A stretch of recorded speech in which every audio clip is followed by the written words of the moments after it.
je ne crois pas que le pouvoir mongol, qui finalement a eu un impact limité, et l'empire mongol a été le plus grand empire de tous les temps, mais il a duré peu de temps, je ne crois pas que ce soit une explication à l'effondrement du monde arabo-musulman. Moi, je pense que l'effondrement du monde arabo-musulman, il est intellectuel, il est scientifique et il est technologique.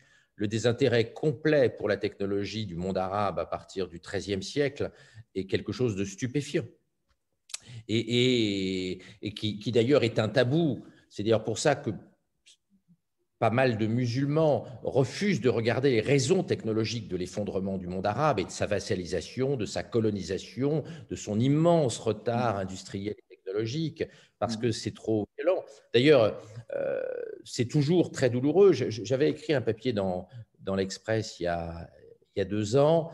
En 1980, le Maroc était 5 fois plus riche que la Chine. C'est la réalité. En 1980, la richesse par habitant au Maroc était 5 fois plus élevée qu'en Chine. Aujourd'hui, c'est tout le contraire. Donc le monde arabe continue à s'effondrer, notamment par rapport aux nouvelles puissances industrielles de l'Asie. En très peu d'années, Taïwan est devenu le leader mondial des microprocesseurs et aujourd'hui est le plus avancé dans les technologies de microprocesseurs gravés en 3 nanomètres, c'est-à-dire en 3 milliardièmes de mètres. Taïwan construit actuellement des usines à 25 milliards de dollars pièce, avec un niveau technologique absolument dingue, alors que Taïwan, c'est 25 millions d'habitants sur une petite île qui n'a aucune ressource naturelle. Taïwan, c'est la moitié de l'Algérie. Taïwan, c'est le quart de l'Égypte. C'est minuscule, Taïwan. Et Taïwan est un leader technologique incroyable. On pourrait dire la même chose de Singapour, où le revenu par habitant est absolument énorme. Donc, l'effondrement du monde arabo-musulman aujourd'hui, en valeur relative, et notamment face aux nouveaux maîtres technologiques de l'Asie, il se poursuit. Et d'ailleurs, c'est une question pour moi. Est-ce qu'il est possible que le monde arabe, un jour, se remette à travailler, ou est-ce que le monde arabe a définitivement abandonné l'idée d'avoir un pouvoir technologique, d'avoir une autonomie technologique, civilisationnelle mais la Grèce n'a jamais retrouvé son pouvoir, elle n'a jamais retrouvé l'âge d'or qu'elle avait au IVe siècle avant Jésus-Christ, où elle représentait tout. Elle avait la technologie militaire avant même, enfin, au 5e siècle, avant l'épopée d'Alexandre le Macédonien. Elle avait développé tous les concepts que vous savez, et elle avait développé une culture absolument extraordinaire. Elle n'a jamais retrouvé son pouvoir et 150 ans après la fragmentation de l'empire d'Alexandre en 4 ou 5 morceaux, dont l'Égypte, la culture grecque n'a cessé de décliner malgré le maintien d'un pouvoir assez significatif à Constantinople, au moins jusqu'au XIIe siècle. Israël a connu la guerre, a connu des tas de guerres, bien évidemment, depuis 1947. Mais je ne voulais pas toucher ce sujet sensible, mais le niveau technologique d'Israël est stupéfiant. Ouais. Et le monde arabe aurait pu imiter Israël dans la quête scientifique, dans le développement de centres de recherche d'excellence, dans le développement d'entreprises cotées au Nasdaq. Il y a 250 entreprises israéliennes cotées au Nasdaq. Je ne suis pas certain qu'il y ait d'entreprises arabes cotées au Nasdaq et de haute technologie. Il y en a peut-être, mais elles sont bien cachées. Donc, je ne voulais pas parler d'Israël, mais Israël est un petit Taïwan. Le monde arabe a à côté de lui un tout petit pays qui a réussi par un investissement massif dans la science et la technologie. Israël dépense pas loin de 4-5% de sa richesse nationale en matière de recherche et a le plus haut ratio au monde d'ingénieurs par 1000 habitants. C'était un exemple que le monde arabe aurait pu imiter. L'Égypte est à côté d'Israël, elle n'a jamais eu la politique scientifique et technologique d'Israël, et l'économie de l'Égypte est lamentable, très bas de gamme, très bas de niveau. La technologie, parce qu'elle n'a pas de pétrole, elle n'a pas de ressources. Israël a réussi sa montée en gamme technologique, et l'Égypte reste un pays extrêmement peu développé sur le plan technologique. Oui, oui, c'est ce que je suis en train de vous expliquer. C'est-à-dire que Israël était obligé notamment de Non, développer non, de mais nouvelles technologies. globalement, pour revenir, vous me demandez mon avis sur les problèmes civilisationnels. Je Oui. pense que le monde arabe doit cesser de se chercher des excuses et doit se mettre à travailler après avoir glandé pendant plus de 1000 ans. Là est le problème. Et il y a aussi un second problème, en tout cas dans les nations arabes, indépendamment des guerres et des politiques, des gouverneurs qui sont très corrompus, si vous préférez, c'est la fuite des cerveaux. Il y a beaucoup de cerveaux qui fuient, notamment en Occident, et qui ne permettent pas aussi de développer le pays en question. Donc c'est un problème interne qui est Ça, c'est structurel. de la faute des politiques. La fuite des cerveaux est là quand on méprise les cerveaux et qu'on ne les paye pas. En Ouais. Israël, il n'y a pas de fuite des cerveaux. Hein. On ne voit pas de cerveau israélien partir en Égypte, hein, Mhm. sauf pour faire de l'espionnage éventuellement. Mais donc là, il y a une responsabilité des pays arabes. Les cerveaux s'en vont parce que les cerveaux sont méprisés dans le monde arabe. Disons qu'ils sont pas exactement déjà, il y a un mépris notamment par rapport à la connaissance et il y a aussi une corruption qui est systémique. Il n'y a que trois pays dans lesquels on a pu voir une certaine valorisation, c'était l'Irak, notamment dans le domaine de la physique, de l'ingénierie. D'ailleurs, en 2003, ils en ont assassiné environ 100, mais ça c'est un autre domaine. Et on a le Qatar et notamment donc, les Émirats qui, eux, avec leurs capitaux, permettent d'importer un savoir qui est souvent occidental. Ils apportent du savoir, mais ce n'est pas du savoir local. Ah, c'est ce que j'ai dit, un Ce savoir occidental. n'est pas des ingénieurs qataris. Exactement. Quand je disais flemmard, hein, Oui. je ne parlais pas en général, je parlais sur le plan technologique, universitaire et de recherche. Le monde Mhm. arabe a cessé d'encourager ses chercheurs et finalement n'a valorisé que les docteurs de la foi en ne valorisant pas les PhD. Or, Mhm. il y a des docteurs de la foi qui ne s'appellent pas comme ça en Israël. Ça n'empêche pas d'avoir des armées de PhD, de docteurs et sciences en Israël. Le monde arabe pourrait très bien avoir des théologiens et à côté avoir des PhD. Mais le monde arabe n'a que des théologiens et méprise les PhD. Il y a quasiment aucun pays arabe où on vénère la recherche, où on vénère les ingénieurs et les chercheurs, comme on les vénère en Israël, à Taïwan, en Corée du Sud, à Singapour.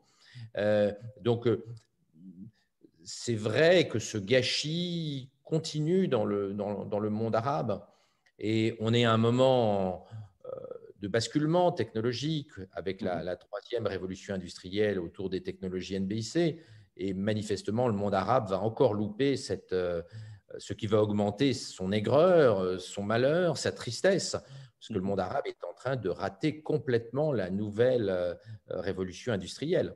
Combien de généticiens dans le monde arabe? Zéro. Combien de spécialistes des nanotech? Zéro. Combien de spécialistes de l'intelligence artificielle? Quasiment aucun. Combien de spécialistes des microprocesseurs? Zéro. Combien de spécialistes de robotique, de neurosciences? Vous connaissez Zéro. Amin Ben Nabi, qui est un Marocain, qui est un Oui. expatrié aux États-Unis.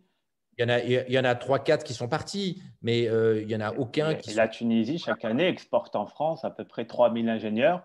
Et là, Exporter un ingénieur, ce n'est pas avoir un ingénieur. Exporter un ingénieur, c'est exporter un ingénieur et c'est le perdre. Et on revient toujours au même problème. je À parle de force de la production. Je à parlais force juste de de ne la production. jamais valoriser les PhD, Mhm. eh ben, on ne les garde pas. Ah, comme j'ai expliqué, il y a une nuance entre le fait de garder un cerveau à cause d'une politique interne et le fait de ne pas en produire. Les pays arabes en produisent.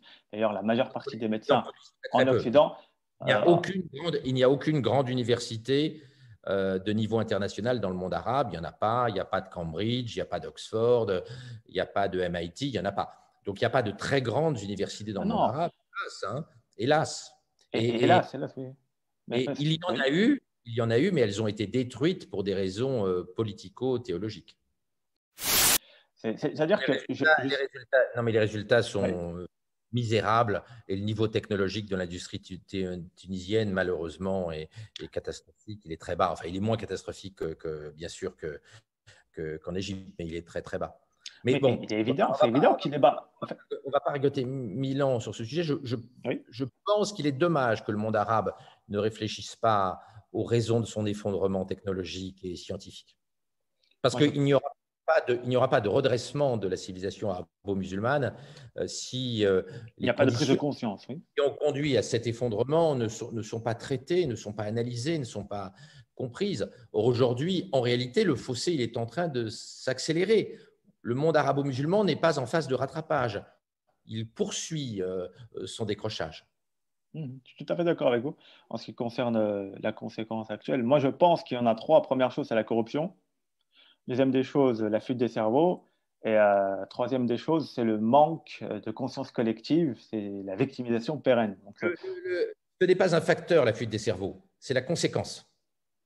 Ce n'est pas les rayons lunaires qui créent la fuite des cerveaux, c'est la politique locale.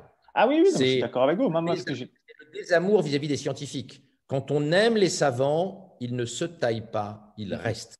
Les seuls endroits où il y a une fuite des cerveaux, ce sont les endroits où on méprise les chercheurs et globalement, on n'aime pas les chercheurs dans le monde arabo-musulman aujourd'hui. Et là, je trouve que c'est extrêmement dommage. Il n'y a pas de valorisation du savant, en dehors des savants théologiques, ce qui est un autre segment. Il n'y a pas de valorisation des chercheurs.